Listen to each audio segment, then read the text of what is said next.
panglima perang, lepas kurang sang lawan gemida, mencakra nalang kapai perang, kudeh jemerang tanah Malaka.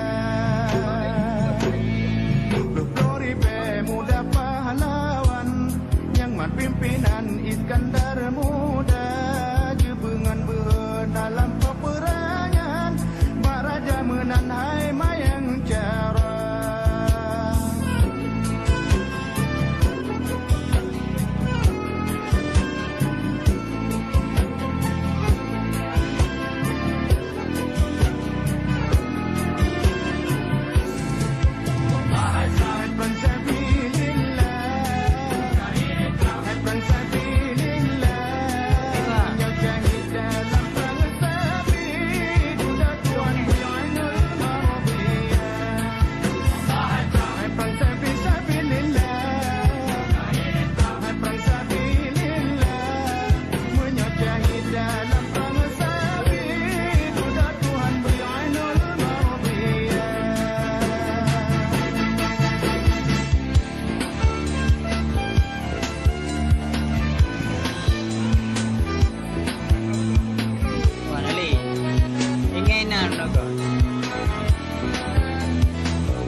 Perang sampai